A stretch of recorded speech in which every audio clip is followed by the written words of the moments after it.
அந்த காலகட்டத்தில் கூட இந்த டொனால்ட் ட்ரம்பினுடைய உதவி முழுமையாக இஸ்ரேல் பக்கம் தான் இருந்துச்சு. பலஸ்தீன் மக்களை பற்றி எந்தவித கவலையும் படாத ஒரு தலைவராக தான் டொனால்ட் ட்ரம்ப் வந்து அறியப்பட்டிருந்தாரு. இப்போ அதற்கான எதிர்ப்புகள் கண்டனங்கள் எல்லாம் இருந்தது. இஸ்ரேலுக்கு தேவையான உதவிகளை முழுமையாக வந்து அமெரிக்கா செய்யறது அப்படின்ற குற்றச்சாட்டு முழுமையாக வந்து முன்வைக்கப்பட்டிருந்தது.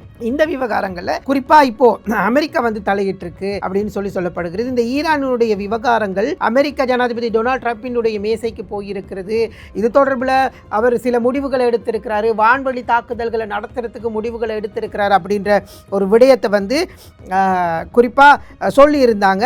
அந்த தாக்குதலுக்கான ஏற்பாடுகளை வந்து செய்து அப்படின்னு சொல்லி வெள்ளை மாளிகையினுடைய ஒரு பேச்சாளர் வந்து குறிப்பிட்டிருந்தாங்க. எனவே இப்போ இதை வந்து அனைவரும் எதிர்பார்த்து காத்திருக்கிறாங்க. தாக்குதல் நடத்தப்படுமா, என்ன நடக்க போகிறது அப்படின்னு சொல்லி ஒரு விடயத்தை வந்து பார்த்திருக்கிறாங்க. இந்த விவகாரம் ஒரு பக்கம் இருக்கிற நேரம், கடந்த திங்களன்று வந்து ட்ரம்ப் வந்து தன்னுடைய ட்ரூத் சோசியல் தளத்தில் வந்து ஈரானுடன் வந்து வணிகம் செய்யும் நாடுகளின் பொருட்கள் மீது 25 வரிகள் விதிக்கப்படும், 25% வரிகள் விதிக்கப்படும் என்று சொல்லி பதிவிட்டிருந்தாரு.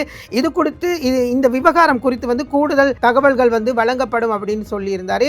இந்த உத்தரவு வந்து இறுதியானது மற்றும் முடிவானது அப்படின்னு சொல்லி ட்ரம்ப் வந்து தன்னுடைய ட்ரூத் சோசியல் தளத்தில் வந்து சொல்லி இருந்தாரு. ஈரானுடன் யாரு உறவுகளை வைத்து ஈரானுடன் கொடுக்கல் வாங்கல் பொருளாதார ரீதியாக வந்து உறவுகளை பேணுறாங்களோ அந்த நாடுகள் மீது ட்ரம்ப் வந்து 25% வரி விதிக்கிறாரு அப்படின்னு சொல்லியிருந்தாங்க. அந்த நாடுகள்ல இருந்து அமெரிக்காவுக்கு செல்லக்கூடிய பொருட்களுக்கு 25% வரி விதிக்கப்படும் அப்படின்னு வந்து அவர் சொல்லியிருந்தார். ஏற்கனவே இந்த வரி விதிப்பு தொடர்பில் கடந்த வருடத்திலிருந்து பரவலாக பேசப்பட்ட ஒரு விடயமாக இருக்கிறது.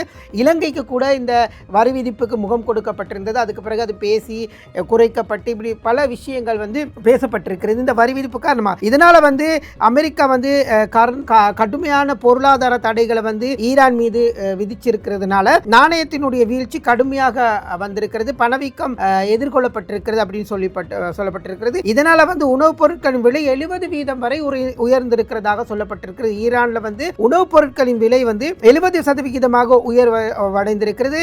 இறக்குமதி 3/1 உணவுப் பொருட்களாக இருக்கு. ஈரான் இறக்குமதியில் வந்து 3/1 வந்து உணவுப் பொருட்களாக இருக்கு. எனவே இந்த விவகாரங்களில் ஈரான் மக்கள் ரொம்ப கஷ்டப்படுறாங்க அப்படின்னு சொல்லி இருக்கிறாங்க.